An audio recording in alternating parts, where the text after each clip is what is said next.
ایمان کا حصہ ہے. اسی طریقے سے نبوت کے اہل بیت سے محبت ایمان کا حصہ ہے, اور نبوت کے صحابہ سے محبت ایمان کا حصہ کیسے نہ ہو. اللہ کے رسول صلی اللہ علیہ وسلم پر ایمان لانا یہ ہماری اور آپ کی ذمہ داری ہے, لیکن آپ سے اور ہم سے سوال یہ ہے الہ العالمین ہم ایمان لے کر کے آئیں, کیسا ایمان لے کر کے آئیں. رب ذوالجلال نے فرمایا اگر تم ایمان لانا چاہتے ہو فإن آمنوا بمثل ما آمنتم به, اگر ایمان لانا چاہتے ہو تو ایمان ایسا لانا آمنتم به کہ جس طرح ایمان ابو بکر لائے ہیں. ایمان لانا چاہتے ہو ایمان ایسا لانا کہ جیسا ایمان عمر لائے ہیں. ایمان لانا چاہتے ہو ایمان ایسا لانا کہ جیسا عثمان غنی لے کر کے آئے ہیں, حیدر کرار لے کر کے آئے ہیں, سعد و سعید لے کر کے آئے ہیں, حضرات حسنین لے کر کے آئے ہیں, طلحہ اور زبیر لے کر کے آئے ہیں. الہ العالمین ان صحابہ کا ایمان کیوں معتبر ہے؟ رب ذوالجلال نے فرمایا ان کا ایمان معتبر نہیں ہوگا تو پھر کس کا ایمان معتبر ہوگا؟ یہ وہ صحابہ ہیں جنہوں نے قرآن اترتے دیکھا ہے,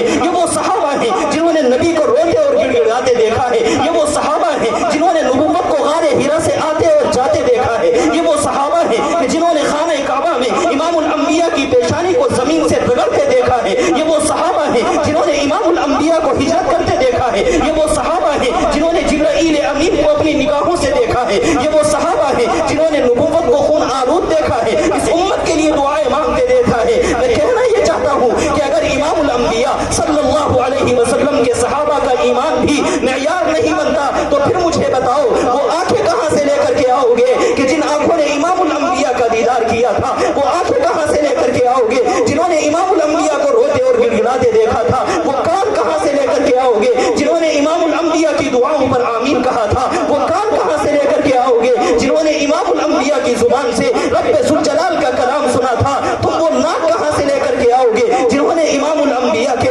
مبارک پسینے کی خوشبو سونگی تھی, تم وہ ہاتھ کہاں سے لے کر کے آؤ گے جن ہاتھوں نے نبوت سے مصافحہ کیا تھا, وہ ہاتھ کہاں سے لاؤ گے جنہوں نے نبوت کو ہدیہ دیا تھا, نبوت سے ہدیہ قبول کیا تھا, تم وہ قدم کہاں سے لے کر کے آؤ گے کہ جن قدموں نے امام الانبیاء کی رفاقت میں جنگ بدر میں اپنی جان کی بازی لگا دی تھی, وہ قدم کہاں سے لے کر کے آؤ گے جنہوں نے امام الانبیاء کی رفاقت میں سفر کیا تھا, وہ پیشانیاں کہاں سے لے کر کے آؤ گے کہ جنہوں نے امام الانبیاء کی معیت میں رب ذوالجلال کے سامنے سجدہ کیا تھا, جن کے ایمان پر رب کا کلام گواہ ہے, جن کے ایمان پر جبرائیل امین گواہ ہے. اسی لیے امام الانبیاء نے فرمایا تھا ان اللہ اختارنی, اللہ نے مجھے منتخب کیا ہے, واختار لی اصحابہ, اور میرے لیے صحابہ کو منتخب کیا ہے, فجعل لی منہم وزراء, ان صحابہ میں کچھ میرے وزیر ہیں, ان صحابہ میں منہم انصارا, کچھ میرے مددگار ہیں, منہم اصحارا, ان میں کچھ میرے داماد ہیں. اور پھر آگے امام الانبیاء نے فرمایا فمن سبهم فعليه لعنت اللہ